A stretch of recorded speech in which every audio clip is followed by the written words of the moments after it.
अब देखो, ये क्वेश्चन जो हमारे पास यहाँ पे अवेलेबल है, तो यहाँ पे ई टू दी पावर आ गया हमारे पास sec x, और उसके साथ में कोई एक फंक्शन जो है वो हमारे पास दे के रखा, और इंटीग्रल के अंदर एक कॉम्प्लिकेटेड सा एक्सप्रेशन है, और वो सॉल्व करके ऐसे फॉर्म में कुछ हमारे पास आंसर आता है, और उसमें एफ ऑफ एक्स फंक्शन क्या रहेगा वो हमें ऑप्शन है। तो अब ना इसके सॉल्यूशन लिखने के बहुत सारे तरीके होते हैं। बहुत बार क्या होता है ना, देखो e to the power sec x है ना, तो इसका इंटीग्रेशन का फॉर्मूला तो डायरेक्टली हमारे पास है नहीं, और ई की पावर में एक्स की जगह पे कोई और फंक्शन आ गया तो वो कॉम्पोजिट फंक्शन बन गया। तो कॉम्पोजिट फंक्शन है तो ई की पावर में कोई फंक्शन जब हमारे पास एफ एक्स अवेलेबल होता है ना, तो ई जैसे e to the power sec x आ गया, तो वहां पे ई की पावर में टी बनना ही पड़ेगा, तो सेक एक्स को टी सब्सटीट्यूट करना ही पड़ेगा, बट वो टी सब्सटीट्यूट करेंगे तो जो रिमेनिंग एक्सप्रेशन है वो बहुत कॉम्प्लिकेटेड आएगा। और इंटीग्रल के अंदर कोई एक हमारे पास एफ ऑफ एक्स फंक्शन ऐसा है जो पता ही नहीं है,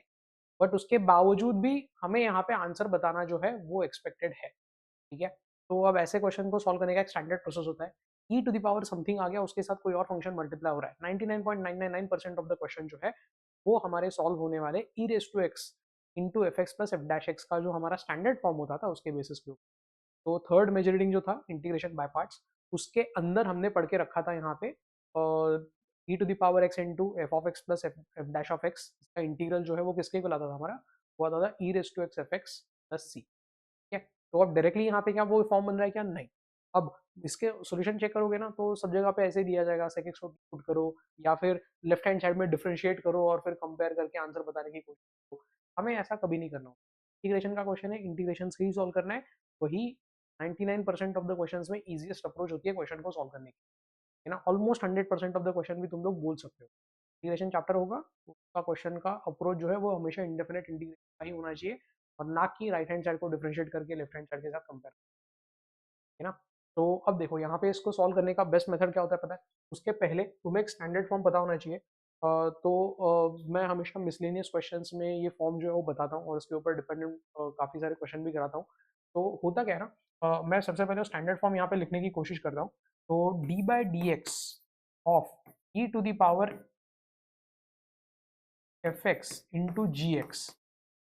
है ना। या फिर यहाँ पे हम लोग क्या करते हैं, इसको लिख लेते हैं d by d x of e to the power, question के साथ ज़्यादा बेटर वे में कंपेयर कर पाएंगे, e to the power g x into f x. E की पावर में कोई एक फंक्शन है, प्रीवियस ईयर में ऐसे भी काफ़ी सारे क्वेश्चन होते हैं, अभी अपन डिस्कस करेंगे। रिसेंट जो 2-3 साल के क्वेश्चन है उसमें भी ऐसे टाइप के क्वेश्चन पूछे जा चुके हैं हर साल में। ठीक है, तो इसका डिफ्रेंसिएशन क्या आएगा हमारे पास, तो देखो e to the power g of x, ठीक है ना, और e raise to g x का differentiation e raise to g x multiplied by क्या आ जाएगा, जी डैश ऑफ एक्स आएगा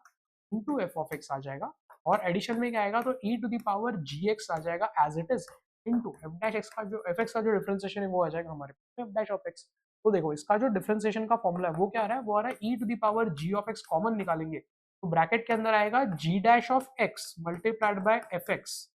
प्लस क्या आ जाएगा तुम्हारे पास में एफ डैश ऑफ एक्स। ठीक है, तो ऑब्वियसली डिफरेंशिएशन है वो तो हम कर सकते थे, तो इसी का इंटीग्रेशन के सेंस में कैसे यूज होगा बताओ, इसका जो इंटीग्रल रहेगा वो क्या आएगा हमारे पास में e to the power g of x into f of x function आएगा। पहली बार में देखते हो तो लग सकता है कि कॉम्प्लिकेटेड है, बट ये स्टैंडर्ड फॉर्म है, इसके ऊपर डिपेंडेंट काफी सारे क्वेश्चन है, तो इसको एज अ प्रॉपर्टी ही हमें पता होना चाहिए। तो ये भी हमारा बाय पार्ट्स के अंदर का एक फॉर्मूला है, उसी के जैसे इसको ट्रीट करो, integral of e to the power g of x into g dash of x into f of x plus f dash of x is equal to क्या आएगा हमारे पास में e to the power g of x into f of x. ठीक है, तो अब देखो इसको याद कैसे रखना है, तो याद रखने का एकदम सिंपल तरीका, तुम्हें देखना क्या होता है हमेशा, जब भी ई की पावर में कोई फंक्शन आता है, ठीक है ना, ऑब्वियसली इसका इंटीग्रल करेंगे तो ये फंक्शन आएगा ना हमारे पास में, इसका इंटीग्रल का फॉर्मूला क्या रहेगा हमारे पास में, तो ये फॉर्मूला रहेगा, है ना। तो ई की पावर में जब भी तुम्हारे पास एक्स की जगह पे कोई और फंक्शन आता है तब ये फॉर्म हमारा एप्लीकेबल होगा, पहली चीज। दूसरी चीज, और वहां पे सब्सटीट्यूशन करना बहुत सेंसिबल नहीं है ऐसा अगर हमें लग रहा है, तो वहां पे ये अप्लाई करना है, कभी कभी सब्सटीट्यूशन से भी ऐसे क्वेश्चन जो हमारे सॉल्व हो जाते हैं। ठीक है, तो e to the power g of x आ गया, तो जो ई की पावर में टर्म है उसका डिफरेंशिएशन जो है वो तुम्हें ढूंढना होता है ब्रैकेट के अंदर। ऐसा एक और क्वेश्चन है आगे चल के भी आएगा, ठीक है ना। तो मैंने इसका डिफरेंशिएशन ढूंढा, यहाँ पे डिफरेंशिएशन क्या रहा है हमारे पास में, हो रहा है g dash of x. G dash of x के साथ में जो टर्म मल्टीप्लीकेशन में वो क्या हो जाएगी तुम्हारी एफ ऑफ एक्स हो जाएगी, और एडिशन में जो फंक्शन रहेगा वो क्या होगा तुम्हारा, वो रहेगा वो जो जी डैश एक्स के साथ मल्टीप्लीकेशन में जो है वो जो फंक्शन है उसका डिफरेंशिएशन, मतलब एफ एक्स का differentiation F dash of x जो है वो तुम्हारे पास यहाँ पे अवेलेबल रहेगा। है ना। तो एक क्वेश्चन के थ्रू, यही क्वेश्चन के थ्रू जो है वो अपन यहाँ पे सेम चीज को एनालाइज करने की कोशिश करते हैं। ई की पावर में क्या है, देखो ई की पावर में है तुम्हारे पास में sec x, मतलब ये sec x कौन सा फंक्शन हो जाएगा तुम्हारे पास में, तो ये sec x तुम्हारा ये देखो g ऑफ x वाला फंक्शन हो गया। ई की पावर में जो टर्म है वो g ऑफ x थी, वो इस केस में sec x हो गया। तो अब देखो तुम्हें ढूंढना क्या है, ब्रैकेट के अंदर तुम्हें ढूंढना है वो पावर में जो फंक्शन है उसका डिफरेंशिएशन। तो sec x का डिफरेंशिएशन क्या होता है हमारा, sec x into tan x। देखो यहाँ पे डायरेक्टली दिख रहा है sec x into tan x जो है वो हमारा ई की पावर में जो टर्म है उसका डिफरेंशिएशन है। तो ई की पावर में जो टर्म है उसका डिफरेंशिएशन आ गया, उसके साथ मल्टीप्लिकेशन में क्या होता है, हमेशा एफ ऑफ एक्स होता है। देखो मल्टीप्लिकेशन में एफ ऑफ एक्स आ रहा है, अब वो एफ एक्स ही देके रखा है फॉर्चुनेटली यहाँ पे, है ना। अब एडिशन में क्या आएगा, तो एडिशन में क्या होना चाहिए तुम्हारे पास में,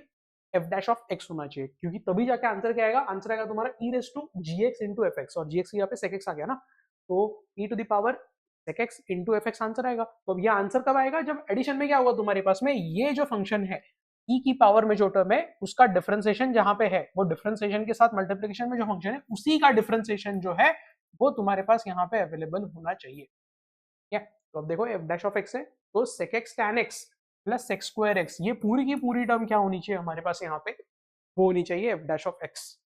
अब ये पूरी term f dash of x है, तो एफ डैश ऑफ एक्स अगर sec x tan x plus sec square x है, तो एफ ऑफ एक्स क्या रहेगा, ऑब्वियसली इसका इंटीग्रेशन। इसका इंटीग्रेशन क्या होगा, तो ये तो पता है किसका डिफरेंशिएशन होगा, बताओ, ये सेक एक्स टैन एक्स होता है हमारा,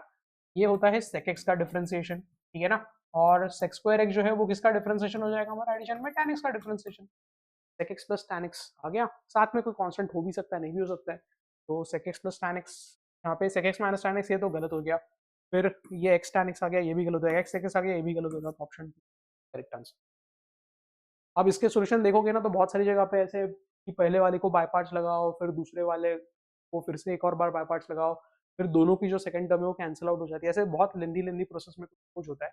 जो कि सही भी होता है, गलत नहीं है वो, है ना। बट रैंडम लेंदी क्वेश्चन कभी नहीं रहने वाले, इतनी चीज जो है वो हमें यहाँ, आई होप ये पूरा पार्ट यहाँ तक आप क्लियर है।